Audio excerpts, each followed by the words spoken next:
Hi, everyone, and welcome to our Spotlight On, a look into 2019 top product themes inspired by our customers.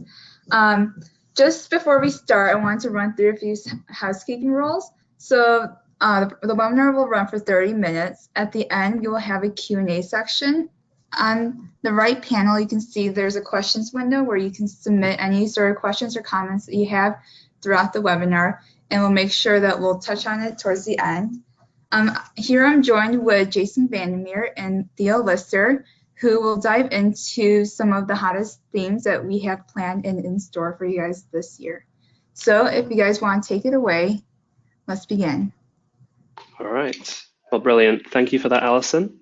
This is Theo speaking. So I'm one of the product managers at Latera Microsystems, and this is going to be an overview of what we were looking at and investigating in 2018, the way that translated into some of the things that we'll have on our product roadmap for this year, and then also the questions we'll be asking this year, and so you can kind of get a sneak peek at some of the research we'll be doing and some of the conclusions we'll be forming for what we decide to do next year. But before that, also, Jason, I think you can probably introduce yourself. You don't need me for that, so please say hello to everyone. So yeah, hi, good morning and afternoon. As Alison and Theo mentioned, my name is Jason Vandermeer. I am the VP of Products here at Latera Microsystems, and Theo and the team and we work together on this, determining what the strategic direction is of our products and where it is we want to go and how we want to change our products to allow all of our customers and future customers to gain the most value out of those products. So excited to share what we're up to in 2019 with all of you. So, as they say, those who don't learn from the past are doomed to repeat its mistakes. So I wanted to first go over what we were looking into last year and some of the things we learned from that. So we had three main topics that most of our conversations circled around. And if you talked to any of us on the product team then, we may have been running across some of these things as well. One of the first things we started hearing moving into the year is, at that point, we had such a rich series of products, multiple features, and they were all designed to point out things that people are doing when they're drafting, when they're communicating, when they're collaborating, and spotting potential areas where there can be mistakes. And of course, legal documents, everything in legal is incredibly complicated, and that's why the big money gets paid that way. But what we were hearing is that there's this level of complexity in our documents. You need to be reporting on that in a way that makes sense to us, is simple to grasp. Can you walk us through that a little bit more clearly and give us something that we can actually take away as actionable steps? So we had not too far to go in terms of that, but a lot of our conversations were around how can we present all the information we're already finding, but do that in the clearest manner possible. There was also the new part of this being that we had lots of platforms. And one of the things that software vendors have when working with clients who have all sorts of add-ins, all sorts of pieces of software, you might be working with 10 different vendors just to get a workflow for your lawyers that you want to really hammer down in terms of the workflow priorities.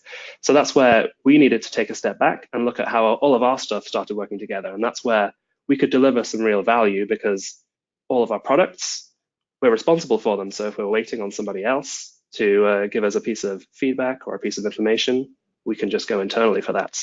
So there's a real advantage there, but then again, we had to really dial up some processes and work on things to make sure that we were delivering the best we could in terms of that reliability, in terms of that turnaround internally. And finally, cloud strategy and change. So it's no surprise that Microsoft is heading in the direction of cloud everything, get everything off on-prem and get as much in the cloud as possible. And we know that there needs to be some sort of strategy around that. And we formed our own strategy, but we were also looking in at what our customers' strategies were so we can best align with that. And then how we can try and be the grease for the wheels to make sure that that change is well adopted and well consumed by the ultimate workforce.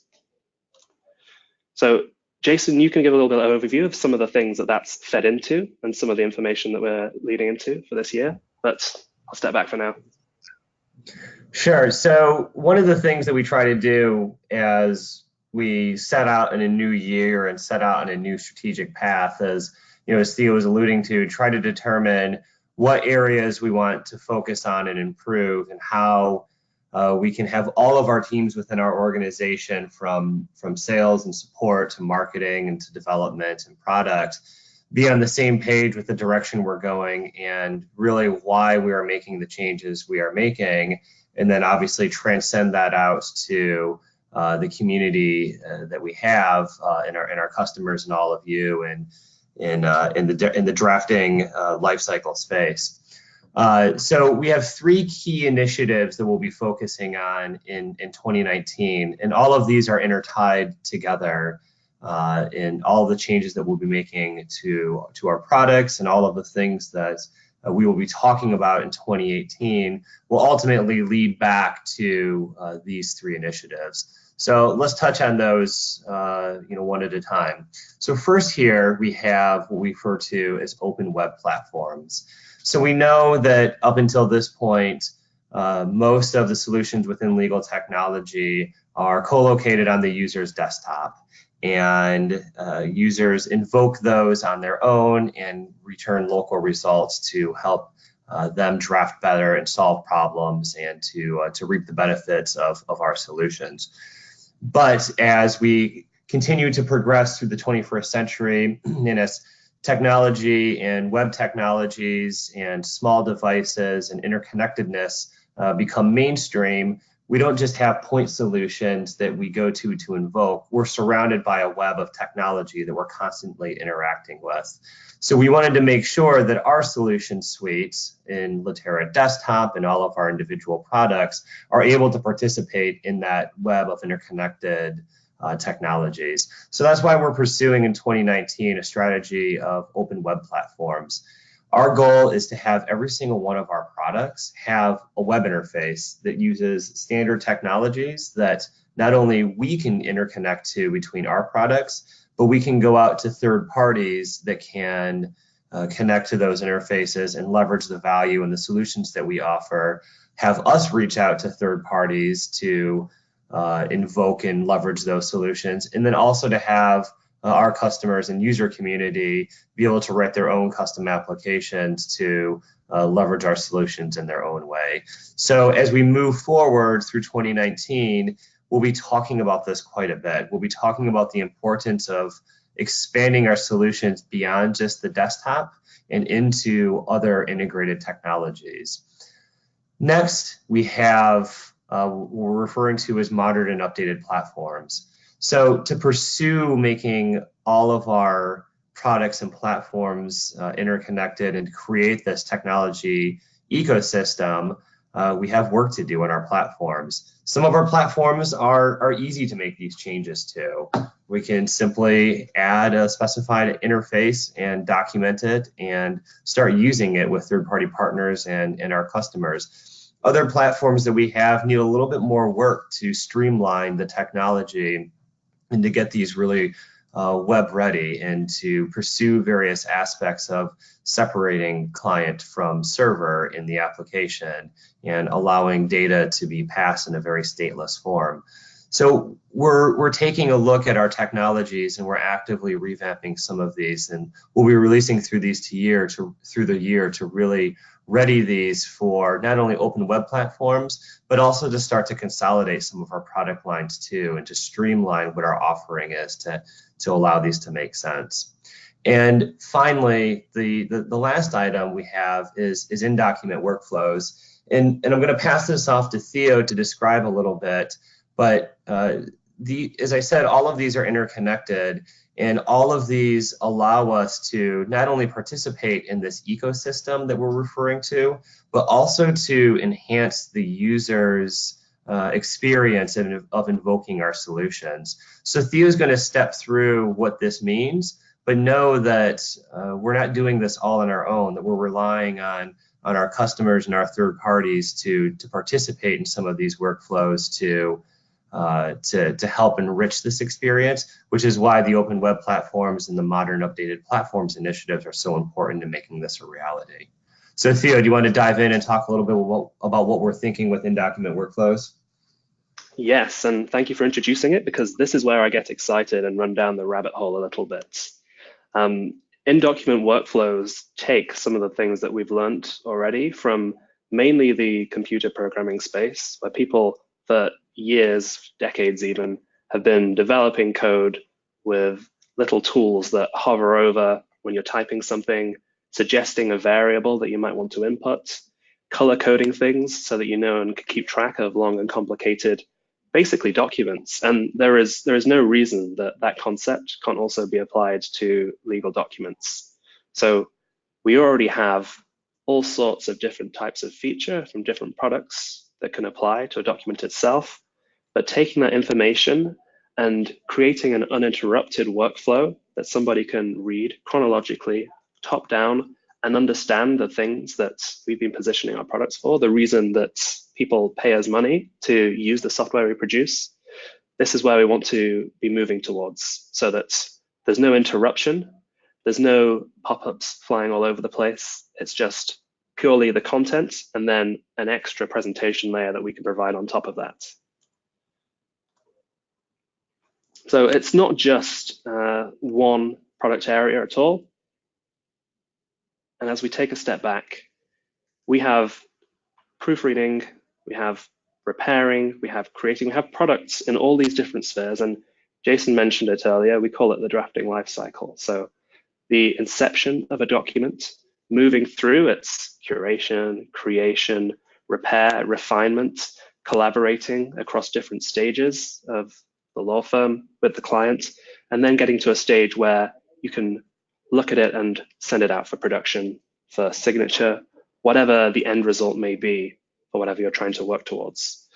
So our first step on this, and the logical first place for us to get involved, was in the proofreading space. I mean, it's already something that you see tangible benefits with when proofreading a document.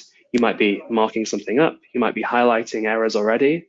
There's already a clear overlap there, and that was one of the directions we chose to go into because of these 2018 questions we were asking about how do we best present this information that we're already producing. And then you can see we have plans to bring this into other areas as well. And this is where, Jason also mentioned, we need to hear from the market. We need to share this information with the market so we know the best places to concentrate on. So proofreading is a clear place where that can take effect. Comparison, of course, is something people already do, but taking the entire redlining process and making that more easily consumable. And of course, we'll be extending this out as well in other areas. And this is just an overview of what Jason was talking about integration points. So as we move our products to a location where they can be more easily accessible, where people can call out to our software and start building their own ways of using the technology layer we provide, there's also the other angle of this. How can we make our customers derive more value, not just out of our products, but out of other products from other providers that they own? And these are just a few areas where we've spotted opportunities for this. So case research, we're not a huge research powerhouse in terms of legal content, statutory reports, things like that. And that's not a direction we're going to go in, but it is a direction that we can use with partners in the marketplace and try and bring that information into the document itself, make that more relevant. The same with AI. There's a lot of AI providers out there, and that's not the direction we're going in either. But there is a lot of information that AI generates, and there's that hanging question of what do we do with all of this information generated by whatever AI platform we've chosen. So that's where we want to step in and be that presentation layer, drawing that information back in a readable and understandable and consumable form into active work product. So finding the best location in the document drafting lifecycle and inserting AI content into that. So maybe at the inception phase, when you're researching what needs to be brought into the legal matters that constitute some sort of document, whether that's transactional, litigational. It could be at the creation stage, when you just have a blank piece of paper in front of you and you need to maybe draft an engagement letter. What is the pertinent law that needs to be brought in at that stage, and how can we best fit into that? And you'll see content repositories. So AI and content repositories, there's a bit of a match there because sometimes AI solutions create so much content, they kind of turn into a content repository of their own. But what can we be doing on the DMS front to make sure that there's a wealth of information? Can we be drawing that back? Can we be making more seamless product operations from the DMS? And then collaboration, mobile, web, cloud, these are all different ways of making sure that not only are we pulling information into the active drafted work product, but how can we more easily make that available for other people? And all of this directional stuff, this is informing the direction we're also going to be going in the future. So just as a brief overview, these are some of the things that not only the 2018 research has dredged up, but some of the things that we have been hearing from our journey and from planning out our roadmap into the coming year. So one of the things that I just touched on was AI and content repositories. So there's a huge wealth of information out there, and this is stored in the firm, and there's always the method of trying to curate that to create the best possible best practices, and then communicate those to the active staff who are drafting, producing, communicating with clients. And a lot of the time, this rolls into the KM function. However, we're seeing a lot of changes in that function. Initially, it might have been a form of drafting those best practices, whether that's clauses, whether that's precedent documents, whether that's house styles, more to a method of discovering what's in the market, what lawyers are actually doing, because unfortunately lawyers are not always following house style, they're not always using template documents, they're often reusing or taking from different sources, and seeing how that role has evolved. So we know that there's been a shift, and this may not be happening at your firm, but it is happening in a lot of firms, a shift from this creation aspect to more of a curation. So KM is no longer the full gatekeepers of information, they are trying to still the tide and instead work with what lawyers are doing and adopting that into something new that they can define best processes with, but also see where things go and use that information that's being generated and create something new with it.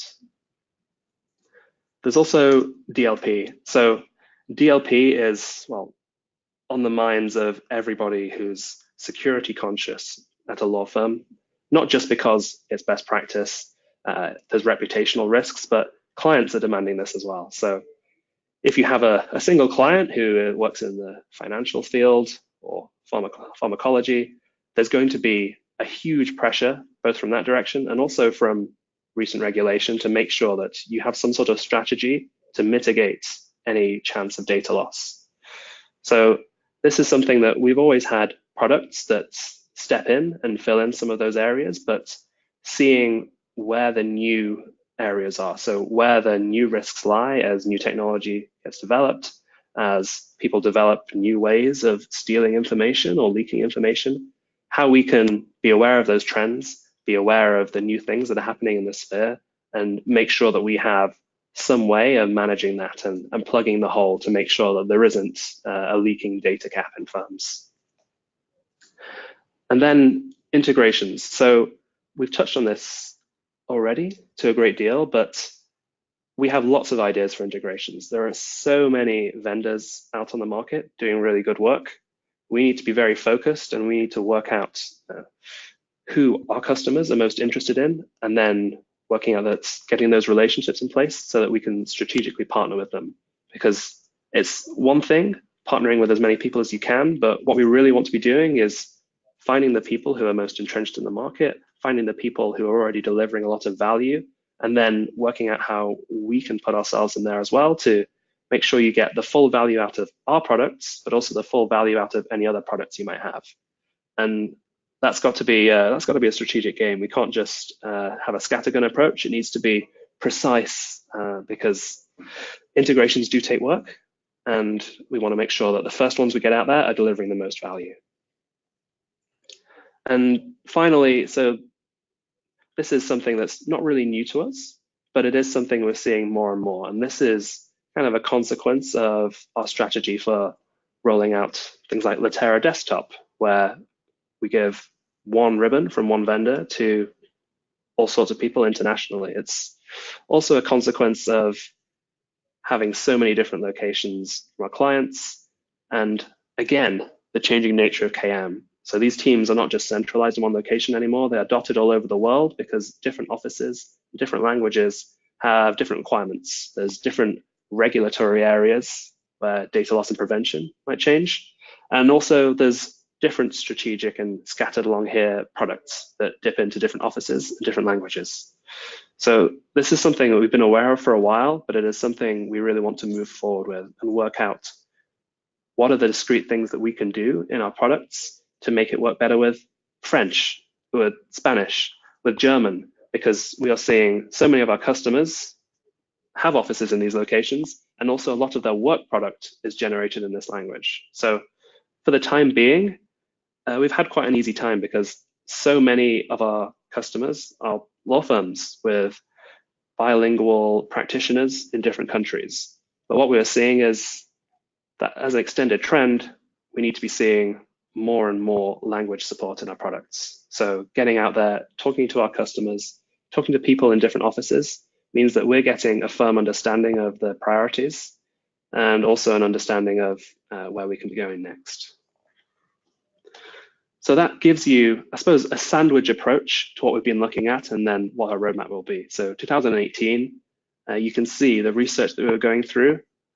The themes remain somewhat consistent. It's always how can we best present what we're giving, what our products are doing, and deliver that in an effective way. But the themes change, and of course, our product suite is evolving as well, and we need to be keeping in track of that. So I think I have very little more to say on this matter. That is a lie, but I do want to give time for questions from the field as well. So Alison, I will pass over to you. Thank you, Theo. Let me just scroll through the questions. Let's see. James is curious as to what is BMP or BNP that was mentioned a minute ago or so. Would that be DLP by any chance? I think that's what he meant, yeah. Okay, I was going to say, I don't think I was talking about BLP, but who knows, I do get carried away. So data loss and prevention. So it's a bundle of technologies and strategies. And Jason, actually, you're probably far better minded to answer this, but it's just a way of producing a bundle of strategies, a bundle of technologies to make sure that any data that is being held confidentially by the firm isn't being leaked or isn't being passed out to third parties.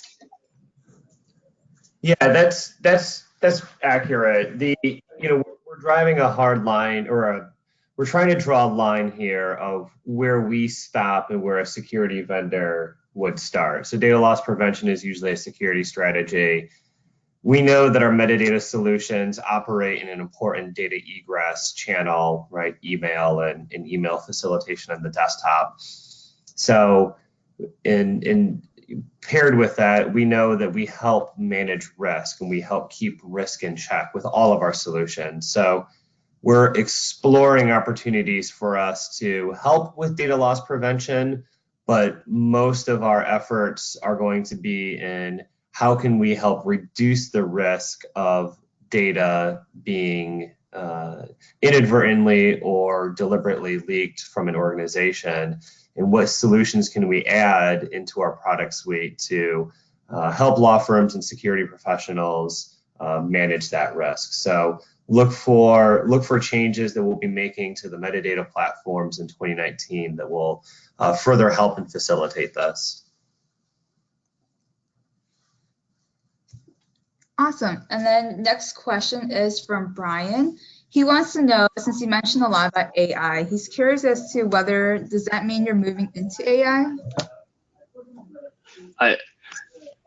No, it doesn't. Sorry, I was teasing a little bit. So talking about AI is always, can be an inflammatory subject. So our intention is always to work with people who are pushing the envelope in AI and making sure that they have a mechanism to properly deliver that information that's being dredged to consumers. So in our case, that would normally be lawyers and professionals who are working in the document drafting lifecycle. But there's information and insights that can be taken from AI solutions, and we want to be the presentation layer of that, take that into the active drafted work product and present that to the individual. So our plan here isn't to be the brain behind what's driving the AI, but it is to be a way of presenting that in a more consumable format. Great, thank you. And then next question goes to Lisa. She wants to know, are you still mostly going to be making Word products? So I think our core, the central location that most of our software operates in, is Microsoft Word, and Latera Desktop as the core vision is we want to have one ribbon, one location in Microsoft Word where you can get started with drafting and producing work product. That being said, and you've seen some of the things that Jason has talked about already, we don't want to just stop there. Microsoft Word will be the base, as you will, I suppose, the area and the launch pad. And then the things we're doing with APIs, with parts of our product that can work on servers autonomously, that will happen outside of Word. But I think Microsoft Word remains our starting point. We'll see what Microsoft has to do in the future and how that operates, but that's still very firmly our roadhouse. Nice. And then we have one more final question. It's from Daryl. What can he expect in terms of product features? So you'll see here that we went pretty light on discussing individual detailed product features. And so that's intentional because we wanted to give an overview of, I suppose, the strategy coming in for this year. So every product feature rolls up to a higher level initiative, and that rolls up to a higher level theme. So the themes that we're hearing in the market and the information that we get, that then translates itself down. So if we're hearing, one of the things we're researching this year is the changing role of KM. And so the theme might be, how do we help bridge whatever gap there is between KM and the lawyer function? An initiative that comes out of that might be an easier way to transmit information. And then a product feature out of that might be, I don't know, click to share. We've already done something similar to that, which is why I'm using it as an example. But our standard process for detailing product features is when we release, we'll make that information available, and that can be accessed from your customer success representative or generally from one of our other reps. But for the time being, because I know it's very exciting to go down the rabbit hole and get into the nitty gritty, and that's why this presentation has been a bit higher level. All right, and then before I wrap up, is there anything else, either Jason or Theo, you want to throw in? No, I think in closing, the last thing that I'll say is we want to evolve what we're doing. We want to evolve how we're thinking while still servicing the core of what you all on this call deal with in very diverse ways every day. So it's know that we're striking a balance between keeping the lights on and continuing to do what we've always done very well, but then also looking to the future to what we can do to make all of our lives better and to work on exciting things that are going to help help our partners retain business and produce better work product and generally just make people happier by allowing them to work easier. So we're excited to be a small part of that and excited to continue forward in 2019 on this. Awesome. Okay. Oh, Theo, do you want to say something? Yeah, I just wanted to mirror that excitement a little bit because I personally think this is interesting stuff to be able to work on, and that is because the feedback we were getting from the market suggested that this is the direction we should be going in. So there's always that fine balance to be taken, and making your desires known from a customer perspective is what we thrive on. And well, thank you everyone already who's contributing, and looking forward to moving through 2019. Absolutely. And then just as we wrap up, If you're interested in more of our webinars, you could go to latera.com/webinars. Next week, our customer success team will dive into Clause Companion during our Latera Learning webinar. And then, as mentioned in the presentation, we sprinkled on the topic of DLP. And in February, we have 2 webinars coming up that will dive into the topic of DLP much more in depth. So stay tuned for that. All right. Thank you, Theo, and thank you, Jason. And everyone have a wonderful day. Bye. Thank you for listening, everyone. Thanks, Alison. Bye.